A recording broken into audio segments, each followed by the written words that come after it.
আপনি কোনো একটা সমস্যায় পড়লে আপনি কিভাবে আপনার ইমোশনটাকে কন্ট্রোল করে এবং ইন্টেলিজেন্স ব্যবহার করে আপনি সেই সমস্যা থেকে মোকাবেলা করবেন এবং সেই সমস্যা থেকে বেরিয়ে আসবেন। তো এটা আলাপ করার জন্য আমরা আজকে 7টা বিষয় আপনাদেরকে শিখিয়ে দিব বা বুঝিয়ে দিব, যেগুলো অ্যাপ্লাই করলে পরে আপনি ইমোশনাল ইন্টেলিজেন্সে নিয়ন্ত্রণে বা এটাকে প্রকাশকে আপনি নিয়ন্ত্রণ করতে পারবেন। এবং সবচেয়ে বড় কথা সেটা হচ্ছে এটা একটা নিয়মিত চর্চার বিষয়। দেখেন, আমরা প্রত্যেকেই সুস্থ মানুষ, আমরা সুস্থভাবে আমরা আমাদের কথা বলি, আমাদের চাল চলন নিয়ম কানুন সব কিছু আমরা করি, কিন্তু অনেক সময় আমাদের রাগ অভিমান নিয়ন্ত্রণের বাইরে চলে যায়। যখনই আপনি আপনার আবেগকে নিয়ন্ত্রণের বাইরে চলে যায়, সেটাকে কিভাবে আপনি কি কৌশলে নিয়ন্ত্রণ করবেন, সেটাই কিন্তু সেই কারণে ইমোশনাল ইন্টেলিজেন্সটা এখন এত জনপ্রিয় একটা বিষয় হয়ে গেছে। এবং এটা আজকাল ব্যক্তি জীবনে, পারিবারিক জীবনে এবং কর্পোরেট লাইফে এবং আপনি উদ্যোক্তা হলে উদ্যোক্তা জীবনের প্রতিটা ক্ষেত্রে এই ইমোশনাল ইন্টেলিজেন্সের কিন্তু প্রয়োগের উপর নির্ভর করছে আপনার সফলতা, এগিয়ে যাওয়া এবং ভালো থাকা। আমি অনেক বড় বড় প্রতিষ্ঠানকে দেখেছি, সফল প্রতিষ্ঠানকে দেখেছি নষ্ট হয়ে যেতে, বন্ধ হয়ে যেতে শুধুমাত্র এই ইগোর কারণে বা আবেগের কারণে, অতি আবেগের কারণে এবং অতি রাগের কারণে। সো কারণ এখানে সবচেয়ে বিবেচ্য বিষয় সেটা হচ্ছে আমার রাগটা সবার আগে, না আমার প্রতিষ্ঠানটাকে বাঁচিয়ে রাখা বা আমার সম্পর্কটাকে বাঁচিয়ে রাখা সবার আগে। সো প্রত্যেকটা ক্ষেত্রে কিন্তু এটা খুব গুরুত্বপূর্ণ। তো তার মানে কি? তার মানে যেটা হচ্ছে দৈনন্দিন জীবনে আমাদের নিজেদের আবেগ এবং অন্যদের আবেগগুলোকে নিয়ন্ত্রণ, প্রকাশ কতটা ভালো উপায় আপনি এটাকে ম্যানেজ করতে পারেন, সেটাকেই বলে ইমোশনাল ইন্টেলিজেন্স বা আবেগীয় নিয়ন্ত্রণ বা আবেগীয় বুদ্ধিমত্তা যেটা বলে। সো এটা কিন্তু একটা স্কিলস। এই দক্ষতাটা আপনার কিন্তু অর্জন করা খুবই গুরুত্বপূর্ণ। আর যেটা হয় আমাদের কর্মক্ষেত্রে, আপনি কতটা দূরদর্শী সিদ্ধান্ত নিতে পারলেন তার উপরে কিন্তু আপনার সফলতা নির্ভর করে। আর এই দূরদর্শী সিদ্ধান্ত নিতে হলে আপনাকে ইমোশনটাকে ব্যবহার করা, ইন্টেলিজেন্টলি ব্যবহার করা জানতে হবে। যার কারণে আজকাল এইটার উপরে মানুষের চর্চা বেড়েছে, প্রশিক্ষণ বেড়েছে, কথাবার্তা বেড়েছে, এবং এটাকে যত বেশি সুন্দরভাবে নিয়ন্ত্রণ করতে পারে তার উপর সেটার সফলতা নির্ভর করছে। তো আমরা আজকে 7টা মেথডের কথা আপনাদেরকে বলবো, যেটা অ্যাপ্লাই করলে পরে আপনি আপনার ইমোশনাল ইন্টেলিজেন্সটাকে বাড়াতে পারেন এবং আপনি যে কোনো সিচুয়েশানে নিজেকে নিয়ন্ত্রণ করার ক্ষমতা অর্জন করতে পারবেন। কিন্তু এটা একটা, যেটা বললাম, প্রতিনিয়ত একটা চর্চার বিষয়। প্রথমে যেটা বলবো সেটা হচ্ছে যে কোনো সিচুয়েশানে, যে কোনো জায়গায় অন্যকে বলার সুযোগ দিবেন এবং আপনি মনোযোগ দিয়ে তার কথাগুলো শুনবেন। মানে এটা কিন্তু একটা লিসেনিং স্কিল। মানে আপনি কারো কথা মনোযোগ দিয়ে শোনা, এটাও কিন্তু একটা স্কিলস। এটা কমিউনিকেশনের একটা স্কিলস, বা লিসেনিং ইটসেলফ একটা স্কিলস। এখন কেউ কথা বলছে, আপনি তাকে থামিয়ে দিলেন, কথা বলতেই দিলেন না, তাহলে আপনি তার কথাগুলো যদি পুরোপুরি না শুনেন আপনি জবাব দেবেন কীভাবে? সো এবং তাকে থামিয়ে দিলে তার রাগও উঠতে পারে, সেটা নিয়ন্ত্রণ করা আবার কঠিন হয়ে যেতে পারে। সো বা সে মাইন্ড করতে পারে, সে কষ্ট পেতে পারে, নানান কারণে সে এটা নিয়ে ব্যথিত হইতে পারে, বা আপনিও যে রিপ্লাইটা করছেন সেই রিপ্লাইটা প্রপার হবে না যদি না আপনি প্রপারলি তার কথাটা শোনেন। সো যে কথা বলছে তাকে সম্পূর্ণভাবে কথা বলা দিতে হবে। তার কথা শেষ হলে পরে আপনি কথা বলবেন বা উত্তর দিবেন বা জবাব দিবেন। এবং সে যখন কথা বলবে আপনি নোট নেবেন মনোযোগ দিয়ে, যাতে প্রতিটা কথা আপনি রিপ্লাই করতে পারেন। সো এইখানে অনেক সময় আমরা নিয়ন্ত্রণ হারাই ফেলি। অর্ধেক কথা শুনে চিৎকার করে ওঠে, জবাব দেয়, তুমি এটা কীভাবে বলো, কিন্তু পুরোটা না শুনেই। সো আমরা যদি এই অ্যাটিটিউডটা হয় যে আমি আগে তাকে বলতে দিব, তারপর আমি রিপ্লাই করব। বলার মাঝখানে রিপ্লাইটা খুবই জোরালো হয়, গতি হয় অনেক বেশি, এবং সেটা দৃষ্টিকটু হয়। কিন্তু আপনি যদি পুরোটা শুনে ঠান্ডা মাথায় রিপ্লাই দিতে যান, দেখবেন আপনার জবাবগুলো খুবই প্রফেশনাল, মার্জিত, ব্যক্তিত্ব সম্পন্ন এবং সুন্দর হবে। সো এটা হলো 1 নাম্বার। 2 নাম্বার হচ্ছে আকস্মিক কোনো ঘটনায় নিজেকে শান্ত রাখুন। হঠাৎ করে আমাদের লাইফে অনেক রকমের ঘটনা ঘটে যায়, যে কোনো দুর্ঘটনা, কোনো অ্যাক্সিডেন্ট, বা কেউ আপনাকে হুট করে অপমান করে ফেললো, অ্যাটাক করে বসলো। সেরকম পরিস্থিতিতে আমরা আসলে দিক বিদিক শূন্য হয়ে যাই, কি করব বা কি জবাব দিব। কেউ আপনাকে এমন একটা প্রশ্ন করে বসলো তাৎক্ষণিকভাবে, যেটার উত্তেজনামূলক প্রশ্ন বা খুবই পার্সোনাল অ্যাটাক টাইপের প্রশ্ন করে বসলো। সো আপনি এটার হঠাৎ করে দ্রুত রিপ্লাই দিতে যাবেন না। আপনি সময় নেন, একটু 10 মিনিট সময় নেন, বা 5 মিনিট সময় নেন, বা 2 মিনিট সময় নেন, একটু চিন্তা করেন রিপ্লাই দেওয়ার জন্য। বা এটাও বলতে পারেন যে এই বিষয়ে আমি পরে কথা বলবো, যদি আপনি মনে করেন। সো এই আকস্মিক ব্যাপারে মানে খুবই শান্ত থাকা খুবই জরুরি। কারণ একটা কথা তো খুবই প্রচলিত সমাজে, সেটা হচ্ছে আপনি যখন অনেক খুশি থাকবেন তখন কাউকে কোনো কথা দিয়ে ফেলবেন না, এবং অনেক রাগের মাথায় কোনো সিদ্ধান্ত নেবেন না। মানে আপনি যখন অনেক খুশি থাকবেন তখনও কোনো সিদ্ধান্ত নেবেন না, আবার প্রচণ্ড রাগের মাথায়ও কোনো সিদ্ধান্ত নেবেন না। সিদ্ধান্ত নেবেন ঠান্ডা মাথায়।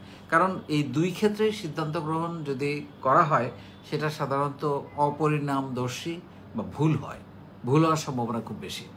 সো এই জন্য আকস্মিক ব্যাপারগুলোতে নিজেকে বুদ্ধিমত্তার সঙ্গে নিয়ন্ত্রণ করে ঠান্ডা মাথায় এই রিপ্লাইগুলো করতে হবে। 3 নাম্বার যেটা, সেটা হচ্ছে আত্মবিশ্বাসী হওয়া। মানে আপনাকে যেন বোল্ড করে ফেলতে না পারে কেউ। যে কোনো কথা বলতে গেলে, বা আপনি কথা বলতে গেলে, বা আপনি উত্তর দিতে গেলে, বা আপনাকে কেউ আপনি কোনো কিছু শুনে আপনি আত্মবিশ্বাস হারাবেন না। বি কনফিডেন্ট এবং বি কুল। সো আত্মবিশ্বাসী থাকাটা খুবই গুরুত্বপূর্ণ। অনেক সময় আমরা আরেকজনের কথা শুনে এমন অ্যাটাক করে কথা বলে, বা এমনভাবে কথা বলে আমরা আত্মবিশ্বাস হারাই ফেলি, পুরো কনফিডেন্স লো হয়ে যায়। এটা করা যাবে না। আবার আমরা অনেক সময় নর্মালি কোনো একজন বড় মানুষের সামনে কথা বলতে গেলে আমাদের কনফিডেন্স লো হয়ে যায়। এটাও করা যাবে না। প্রত্যেকেই মানুষ, তিনি একজন মানুষ, আপনিও একজন মানুষ। সো এখানে আত্মবিশ্বাস হারানোর, আপনার মধ্যে যদি নলেজ থাকে, আপনার মধ্যে যদি স্থিতিশীলতা থাকে, এবং আপনার মধ্যে যদি যে বিষয়ে কথা বলছেন সে বিষয়ে গভীরতা থাকে, জানা থাকে, তাহলে আত্মবিশ্বাস হারানোর কিছু নাই, তাই না? সো এই আত্মবিশ্বাসটা ধরে রাখা খুবই গুরুত্বপূর্ণ। আরেকটা হচ্ছে নীরবতার নীতি অবলম্বন করুন। মানে হুট করে জবাব না দেয়া। এবং একটা কথা তো আমি সবসময় বলি যে কোনো বিষয়ে সময় নিন, সময় দিন, সময় বদলাবে, সময় একদিন সব কিছু ঠিক করে দেবে। এবং কোনো কোনো বিষয় আছে, আপনি যদি নীরব থাকেন, কোনো রিপ্লাই না করেন, বা কিছুই করলেন না, সময়ের পরিক্রমায় অটোমেটিক সমাধান হয়ে যায় কোনো কিছু কিছু সমস্যা। সো আপনি নীরবতার নীতি কখনো কখনো কাজে দেয়, সবসময় হয়তো কাজে দেয় না, বাট কখনো কখনো কাজে দেয়। সেটা আপনাকে ওই যে আবার এটাও ইমোশনালি ইন্টেলিজেন্ট ওয়েতে আপনাকে সেটা ফিডব্যাক দিতে হবে যে আমি এখন নীরব থাকবো, না আমি রিপ্লাই করব, না নাকি আমি রিটার্ন রিপ্লাই করব, না মৌখিক রিপ্লাই করব, না ইমিডিয়েট রিপ্লাই করব। সেইটাও কিন্তু আপনাকে এই ইমোশন দিয়ে, ইমোশনাল ইন্টেলিজেন্স দিয়ে, বুদ্ধিমত্তা দিয়ে, এটা চর্চার একটা বিষয়। আপনাকে যাচাই বাছাই করতে হবে। উত্তর দেওয়ার আগে, যে কোনো বিষয় উত্তর দেওয়ার আগে 3টা প্রশ্ন নিজেকে করবেন। এটা খুবই গুরুত্বপূর্ণ। কাউকে যে কোনো জবাব দেওয়ার আগে, উত্তর দেওয়ার, আমি তো সবসময় বলি যে কোনো বিষয়ে রিয়াক্ট করার আগে, জবাব দেওয়ার আগে আপনি 30 সেকেন্ড পজ দিবেন, সময় নেবেন। এতে 2টা ঘটনা ঘটে। একটা হলো যে ক্ষিপ্ত গতিতে আপনি জবাবটা দিচ্ছিলেন, সেটা কিছুটা হলো কম গতিসম্পন্ন হবে, বা সফট হবে, অতটা অ্যাটাকিং হবে না। আর আরেকটা ঘটনা যেটা ঘটে সেটা হচ্ছে আপনার জবাব দিতে ইচ্ছে করবে না। সো আপনি এই জবাব দেওয়ার সময় নিজেকে 3টা প্রশ্ন করবেন যে আমি কি এটা কি বলা দরকার? এটা হল নাম্বার 1। জবাব দেওয়া কি দরকার? এখনই জবাব দেওয়া দরকার? মানে জবাব দিতে হবে, বুঝলাম, সেটা এখনই দিতে হবে, এই প্রশ্নটাও নিজেকে করবেন। আরেকটা হচ্ছে আমাকে কি জবাব দিতেই হবে? দিলাম না। সো এই 3টা প্রশ্ন যদি আপনি নিজেকে করেন, আমার মনে হয় যে এটা আপনাকে অনেক বেশি মানে আপনার রিপ্লাই করতে, ফিডব্যাক দিতে আপনার অনেক বেশি সুবিধা হবে। আরেকটা হচ্ছে পজিটিভ মনোভাব বজায় রাখুন যে কোনো পরিস্থিতিতে। মানে হয় কি, নেগেটিভ থাকলে আপনি শুরুতেই যদি আপনি কোনো বিষয়ে সন্দেহজনক বা নেগেটিভ থাকেন, তখন আপনি কিন্তু প্রপারলি আপনি সেটা অ্যাড্রেস করতে পারবেন না। আপনি যদি পজিটিভ থাকেন, ফুরফুরে থাকেন, প্রথমেই একটু ইতিবাচক চিন্তাভাবনা থাকেন, তাহলে আপনি দেখবেন সেটা থেকে সুবিধা পাবেন। কারণ নেতিবাচক চিন্তা করে তো একটা সুফলও পাওয়া যাবে না, এটা তো আমরা জানি। সো বি পজিটিভ, শুরুতেই নেগেটিভ ভাবার কোনো দরকার নেই। সময়ের পরিক্রমায় বা অবস্থার পরিক্রমায় বলে দিবে যে আপনার এটাতে পজিটিভ থাকা উচিত নাকি সাইলেন্ট থাকা উচিত, নাকি ইগনোর করা উচিত। আমি নেগেটিভ হইতে বলবো না, আমি ইগনোর করতে বলবো। সমালোচনাকে ভালোভাবে গ্রহণ করুন, এটা খুবই গুরুত্বপূর্ণ। আমরা যখন কেউ স্বাভাবিকভাবে সংসারে বা কর্পোরেট অফিসে বা নিজের প্রতিষ্ঠানে, বিজনেস উদ্যোক্তার প্রতিষ্ঠানে বা সমাজে, বা কেউ যদি একটু পরিচিত হয়ে যান, কেন যেন সমালোচনাকে একেবারেই নিতে পারেন না। সমালোচনাকে নিতে হবে, এটাকে দ্রুত রিয়্যাক্ট করার কিছু। এবং সমালোচনার ক্ষেত্রে প্রচণ্ডভাবে আমি যেটা মনে করি, কোনো রিয়াকশানেই যাওয়া উচিত না, বরং সমালোচনাটাকে সঙ্গে নিজের সাথে কথা বলা উচিত। আচ্ছা, তার মানে আমাকে নিয়ে এই বিষয়টা সমালোচনা করছে, তার মানে আমার কি এটাতে কোনো দুর্বলতা আছে বা কোনো ভুল আছে, আমি বরং সেটা কারেকশন করি। সমালোচনাটাকে কারেকশন হিসেবে নেওয়া উচিত। সেটার কঠিন জবাব দেয়া বা সেটাকে ব্যাপকভাবে এটা নিয়ে হইচই করা, রিয়্যাক্ট করা, মানে হচ্ছে গুরুত্ব দেওয়া। এটা আপনার যদি এটা রং হয় সমালোচনাটা, জাস্ট এড়িয়ে যান। কারণ আপনি তো জানেন আপনি তা না। আর আপনাকে যদি সত্যি সত্যি সমালোচিত হন যে কাজের জন্য, আমি মনে করি সেটা আপনার সংশোধন করা উচিত, সমালোচনাটাকে গ্রহণ করা উচিত, সেইভাবেই জিনিসটাকে দেখা উচিত। আর যেটা আমি বলবো যে ইমোশনাল ইন্টেলিজেন্স, আবারও বলছি, আমরা প্রত্যেকেই মানুষ, প্রত্যেকের আবেগ আছে, অনুভূতি আছে, রাগ আছে। আপনি যত বেশি ইমোশনাল ইন্টেলিজেন্সটাকে চর্চা করবেন, তত এগুলো আপনি নিয়ন্ত্রণ করতে পারবেন। রাগ থাকবে, কিন্তু রাগটাকে নিয়ন্ত্রণ করতে পারেন। রাগের মাথায় আপনি এমন কথা বলে ফেললেন, এমন সিদ্ধান্ত নিয়ে ফেললেন যে আপনার অনেক কিছু ক্ষতি হয়ে গেল, তাহলে আলটিমেটলি পরে আফসোস করার চেয়ে বরং ওই কথাটা না বলা বা ওই সিদ্ধান্তটা না নেওয়া, বা সিদ্ধান্তটা একটু ভেবেচিন্তে নেওয়াটা অনেক জরুরি, তাই না?